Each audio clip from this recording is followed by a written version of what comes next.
नमस्कार मंडळी, मी आज प्रयाग चिखली या ठिकाणी आलोय आणि या ठिकाणचे प्रगतशील आणि तरुण शेतकरी आहेत. त्यांचं नाव मंदार पुरके आहे आणि त्यांनी या ठिकाणी वांग्याचा प्लॉट केलेला आहे.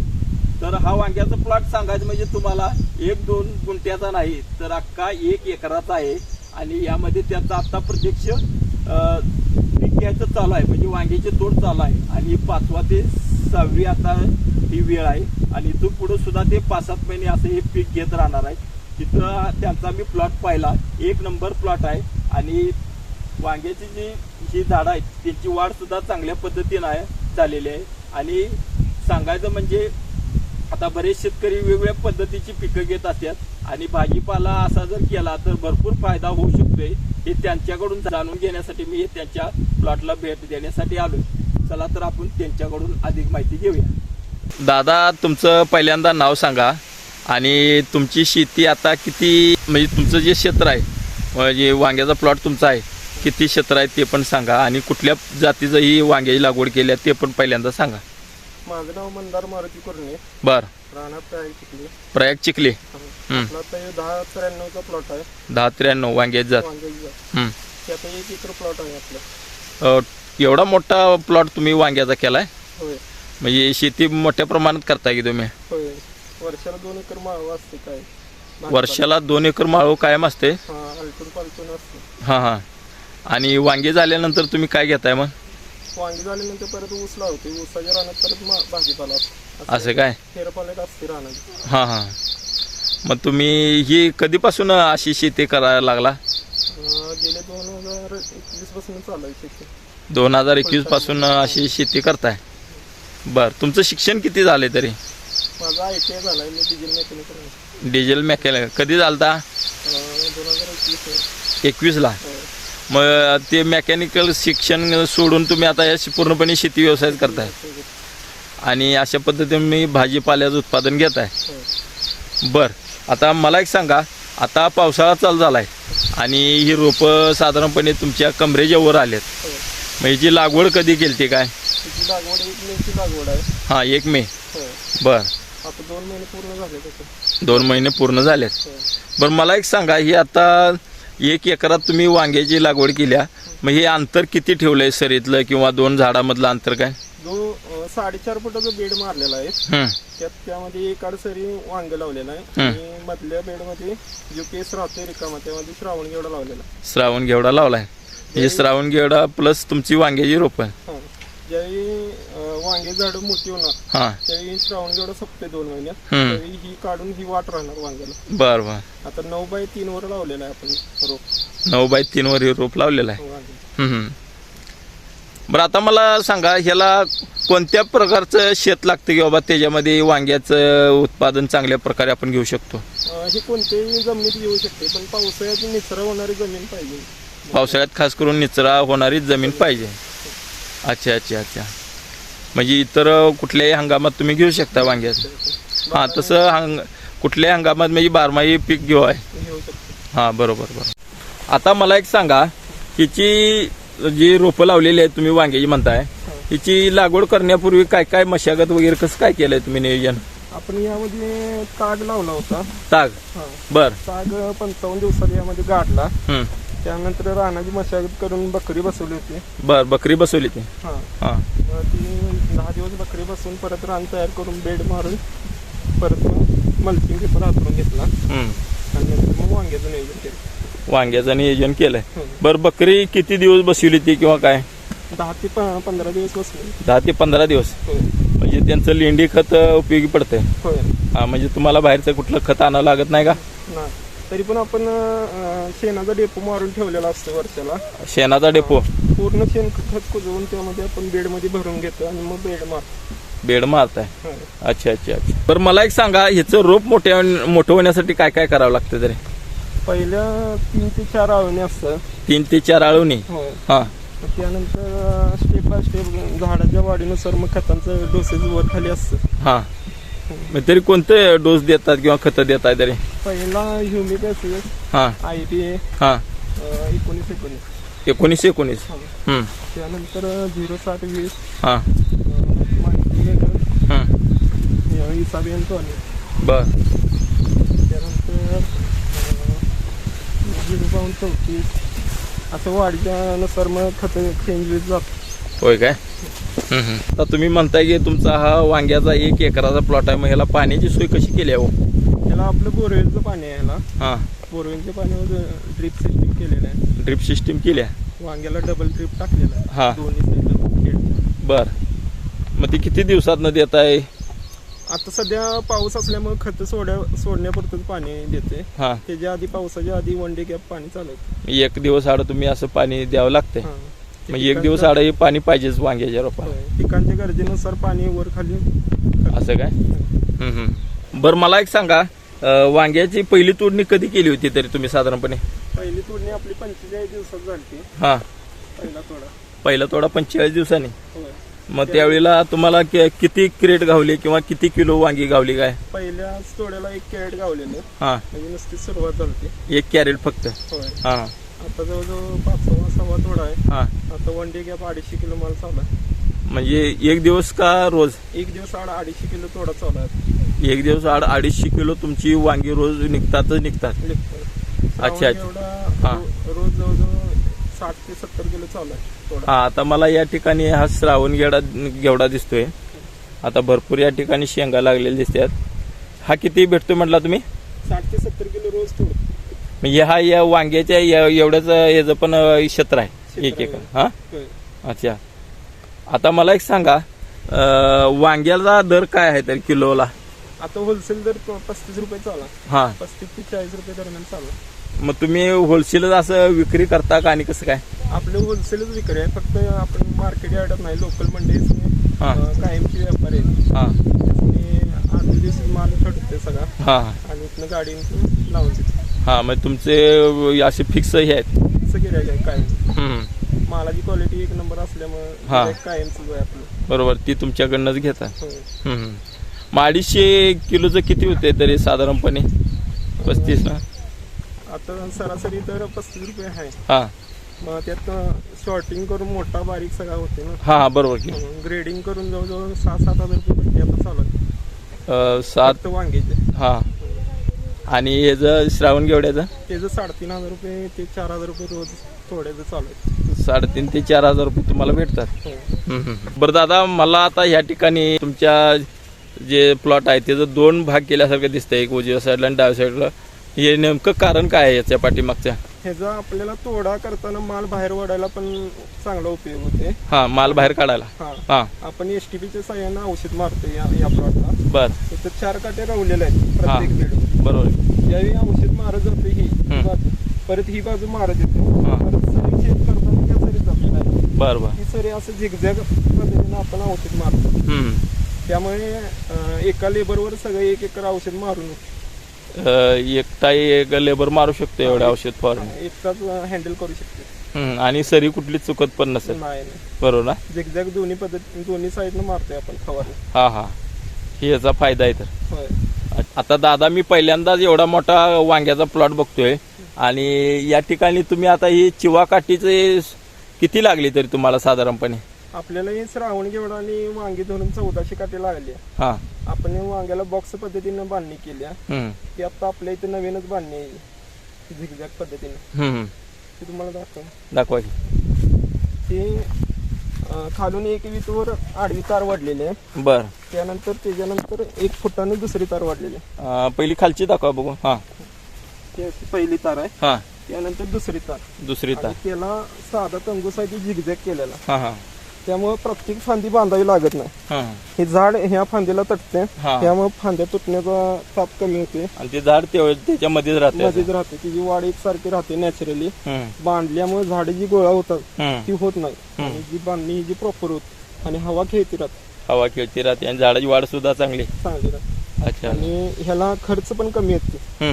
जर तार आणि सुतळी बांधायची म्हटलं तर एका बांधणीला जवळजवळ 10,000 खर्च येतो. बॉक्स बांधणीला जवळजवळ 5 ते 6 हजार मध्ये होऊन जातो. तुमचं भागतंय. आता ही आयडिया मला तुमची एकदम भारी वाटली. मी अशी आयडिया कुठं पाहिली नव्हती, पण तुमच्याकडे पाहिली, मस्त वाटलं. तर आता तुमचं एवढं मोठं क्षेत्र आहे, ह्याला कुरुपणी किती वेळा करावी लागते तरी? सुरुवातीला आपण तण बारीक असताना रान हलवून घेतो. हा, त्यानंतर अनेक 2 भांगलन होत्या. हम्म. त्यानंतर प्लॉटची उंची होते भरपूर. मल्चिंग पेपर असल्यामुळे सरीमध्ये सावली येते आता फांद्यांची. अच्छा. हा, त्यामुळे बाकीचं तण उठायचं आता कमी येते. बरं दादा, तुमच्या शेतात दुसरं पीक म्हणजे श्रावण घेवड्याचं आहे, त्याच्याबद्दल मला आणखी माहिती दिली तर बरं पडेल.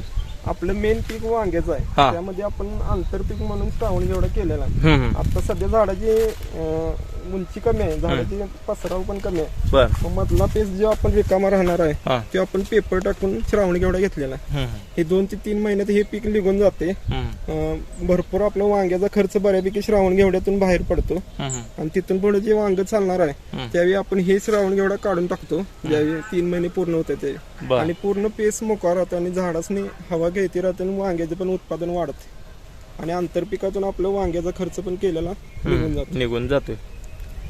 म्हणजे अतिशय शास्त्रोक्त पद्धतीनं किंवा आधुनिक पद्धतीनं मला शेती करताना या ठिकाणी तुम्ही दिसला. आता मला तुम्ही फवारणी कशी करता ते दाखवा की जरा. आता आपण एसटीपीच्या साह्यानं फवारणी करतो. कशाच्या साह्यानं? एसटीपीच्या साह्यानं. बर. त्याला 300 फूट पाईप आहे. 300 फूट लांबीची पाईप आहे. टँक इथंच असते सगळं. बर. आणि पाईपचे थ्रू फवारणी करतो. आपण ATR नोझलचा वापर करतो. कुठल्या? ATR nozzle. ATR nozzle. हा, ते द्राक्षीसाठी वापरते. ते आपण जुगाड करून आपण फवारणीसाठी वापरतो. बर. तुम्हाला आता फवारणी दाखवतो. बरं, तोंडाला असं बांधावं लागते. आपल्या सेफ्टीसाठी बांधलेलं चांगलं. कधी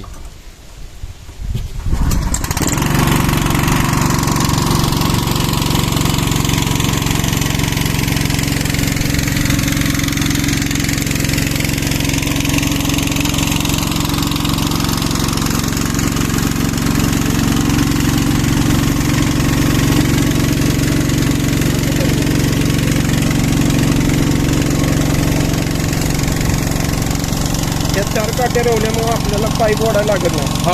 तिथे माणूस डायरेक्ट एक्झॅक्ट पद्धतीने मारू शकतो. परत मग वळताना कसं अडकत नाही पाईप. आता ही सरी मारत गेला की ही श्रावण एवढा मारत येतो. हा, त्या साईडनं परत मागे येणार. आता डाव्या बाजून आहे ते परत असा खालच्या बाजूला वळणार. हा,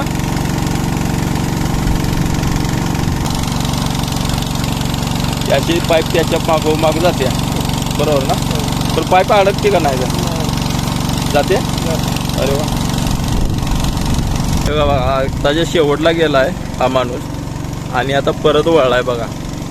खालच्या बाजूला श्रावण घेवड्याची जी लाईन आहे आता त्याच्यावर मारत आलेला आहे. म्हणजे एक बाजू इकडची एक बाजू तिकडची, म्हणजे दोन्ही बाजू अशा मारून होत्यात. अगदी सोप्या पद्धतीनं या ठिकाणी त्यांनी काम केलेलं आहे फवारणीचं. अतिशय आखीव रेखीव पद्धतीत त्यांनी या ठिकाणी नियोजन केलेलं आहे या प्लॉटचं. आता मी शक्यतो कसं पाहिलं की बाबा 2 गुंठ 3 गुंठ्यामध्ये शक्यतो शेतकरी आपल्या भाजीपाल्याचं उत्पादन घेतायला बघितलं. आता तुमचा हा 1 एकराचा प्लॉट आहे. मग ह्याचं दिवसभराचं नियोजन कसं असतंय तुमचं? आता आपल्या रोजच्या 5 लेबर आहेत. बर. हा. आणि एक माणूस आहे विजयापूरचा. बर. ते सगळं हँडल करतो. बाकीचं नियोजन मी बघतो फवारणीचं ते. हा. आणि बाकीचं नियोजन ठरल्याप्रमाणे दिवसा काम चालू असतं. म्हणजे तरी काय नियोजन असतं तरी? सगळ्यात पहिला सकाळी 8 ते 9 वाजेपर्यंत लेडीज येतात. हा. तिथून पुढे तोडा चालू होतो. बर. तोडा झाल्यानंतर मालाचं तोडा किती वाजेपर्यंत चालू असते? काय दिवसभर तोडा चालू असते. 3-4 वाजेपर्यंत होते. लागोपाठ मालाचं ग्रेडिंग चालू असते. मोठा बारीक मीडियम किडका साईडला काढला जातो. तिथून कॅरेट भरून माल तयार केला जातो आणि तिथून पुढे तोडा झाल्यानंतर परत मग फवारणीचं नियोजन असतं. बर. आणि जो एकत्र जो माल होतोय तुमचा 200-250 किलो काय म्हणताय, तो मग पाठवताय कधी मार्केटला? संध्याकाळी 4 वाजता आपला माल मार्केटला जातो, मंडईला जाते, लोकल मंडईला. तिथनं बऱ्यापैकी फोनवर कॉन्टॅक्ट झालेला असते अगोदरच. आधीच मालाची क्वालिटी चांगली असल्यामुळे आधीच माल बऱ्यापैकी इथूनच जातात. इथनं वजन करून दिले की तिथनं मग त्यांच्या ताब्यात दिलं की आपलं काम संपलं. बरं, आता मला तुम्ही वर्गवारी कशी करताय जरा दाखवताय? हा, चला. पॅकिंग केलेला आहे का माल सगळा? म्हणजे आता किती क्रेट भरून ठेवल्यात तरी? हा, अजून काढायला चालू आहे. बर बर. कशा पद्धतीनं करताय ते दाखवा जरा. बरं साईडनं असा कागद पेपर घालायचा हा. काय न्यूजपेपरचा. ते वांगे एकसारखे राहतात त्यामुळे आणि वांग्याची क्वालिटी डिम होत नाही. 2 दिवस जरी हाय असं कॅरेट राहिलं तर हाय असा माल राहतो. अच्छा अच्छा. स्पेशल माल मध्ये मोडते. हा स्पेशल माल. हा हा त्यानंतर हा मिडियम माल असते. एक मिनिट हा. आता ही या ठिकाणी जी काढली ती ही मिडियम साईज म्हणायची. हा हा आणि ही भारताची साईज म्हणजे मोठे वांग आहे. जम्बो. बरं ही कशासाठी वापरली जातात किंवा काय माहित आहे तुम्हाला?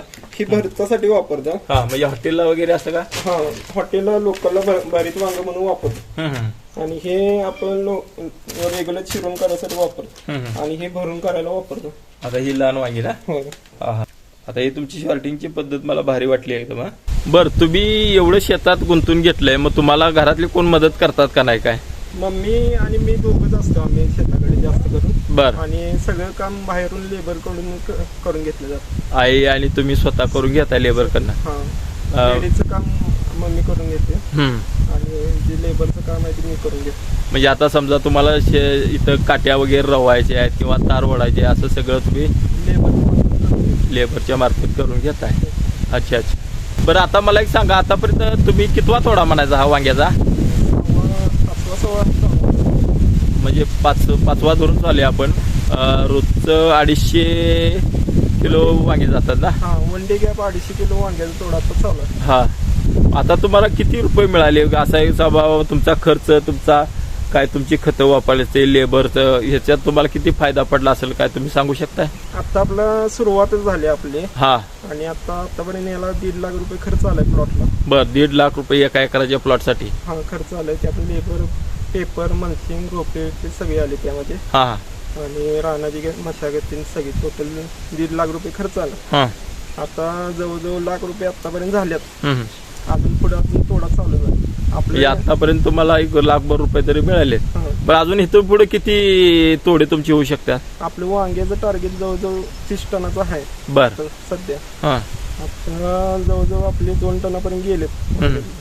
2 टनापर्यंत गेल्या म्हणजे अजून भरपूर तुमचे तोडे होणार आहेत. हा आणि आपण संक्रांतीपर्यंत कायम प्लॉट चालू. हा वर्षाला 1 एकरात कमीत कमी 10 लाख टन उलाढाल होते. किती? 10 लाखाची. म्हणजे ह्या वांग्याच्या ह्याच्यात नुसत्या. हो हो काय सांगता? अरे बापरे. आता तुम्ही तरुण आहेसा आणि तरी सुद्धा तुम्ही शेती व्यवसायात पडलाय आणि भाजीपाल्याचं बऱ्याच वेळा तुम्ही असं पीक घेताय. मला एक सांगा आता ही जी शेती करताय यामध्ये तुम्हाला वार्षिक नफा किती मिळतो तरी साधारणपणे? बाबा तुमची खर्च जाता म्हणजे तुमचं लेबर धरून वगैरे ट्रान्सपोर्टचा खर्च आला असं सगळा खर्च किंवा मशागतीचा खर्च धरून चाला हे सगळं खर्च वजा करता तुम्हाला किती फायदा पडतो किंवा किती मिळकत होते? सगळे निसर्गावर पण थोडंफार डिपेंड असतं. हा निसर्ग सुद्धा महत्वाचा रोल आहे याच्यामध्ये.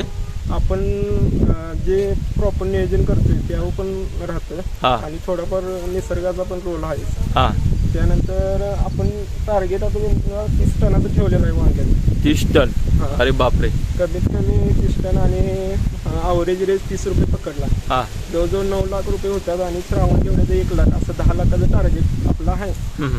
त्यामध्ये निसर्गाने जर चांगली साथ दिली प्लॉट जर 7-8 महिने आपलं चालतोय म्हणजे 7-8 महिने तुम्ही याचं उत्पादन घेऊ शकताय. आपण संक्रांतीचा हायेस्ट दर घेऊन मग प्लॉट आपण सोडतो. होय काय? तोपर्यंत तेवढी उलाढाल होती चांगल्या पद्धतीने. हा टोटल नफा किती होतो तरी तुम्हाला साधारण? खर्च एक 4 ते 5 लाख रुपये होतो. प्लस मायनस होतो मग 4 ते 5 लाख रुपये आपल्याकडे. 4 ते 5 लाख रुपये तुम्हाला बेनिफिट असं मिळते. अच्छा. पण त्या पाठीमाग कष्ट सुद्धा भरपूर आहेत. तुमचं नियोजन सुद्धा त्या पाठीमाग महत्वाचं आहे. बरोबर ना? अच्छा. बरं आता मला एक सांगा महत्वाचा प्रश्न मला माझ्या मते आहे तुमच्या इथं लेबर मिळतात का? लेबर आता सगळीकडेच मिळत नाही पण त्यासाठी लेबरचा पण आपण विचार करावा लागतो. त्यांना 12 महिने जर तुम्ही काम दिलं तर 100% तुमच्याकडे लेबरही येणार. त्यांची पैशाची व्यवस्था वेळेवर पैसे देणे ठराविक गोष्टी आहेत. आता बरेच शेतकरी म्हणतात आम्हाला लेबर मिळत नाही. जर तुम्ही लेबरला 12 महिने काम दिलं तर तुमच्यापासून लेबर कधीच जाणार नाही. तुम्हाला सोडून जाणार नाही. पण साधारणपणे त्यांची दिवसाची हजेरी वगैरे किती असते? आता एका लेडीजला 250 ते 300 रुपये हजेरी आहे. ती वेळेनुसार. मग साधारणपणे ते कामावर किती वाजता येतात आणि परत बाहेर पडतात? सकाळी 8:30 वाजता येतात. संध्याकाळी 5:30 वाजेपर्यंत असतात. असं काय तर मंडळी सांगायचं म्हणजे हे तरुण शेतकरी आहेत आणि त्यांनी असा मोठ्या प्रमाणात शेतीचा वांग्याचा प्लॉट केला आहे आणि त्यामध्ये आता ते माझ्या मते पूर्णपणे सक्सेस झालेत असं माझं तरी म्हणणं आहे. कारण ते किती वर्षापासून तुम्ही शेती करताय अशी 2021 पासून 2021 पासून त्यांनी अनुभव घेतला आहे आणि जसा अनुभव घेतला आहे तसे त्यांनी अशी व्यापारी पद्धतीने शेती करायला लागल्यात. महत्त्वाचं सांगायचं म्हणजे आता या सगळ्याचा मी आढावा घेतला, त्यांनी पूर्णपणे व्यापारिक पद्धतीनं पीक घेण्याचं ठरवलं आहे आणि त्यांनी ते त्या पद्धतीने घेत आलेले आहेत.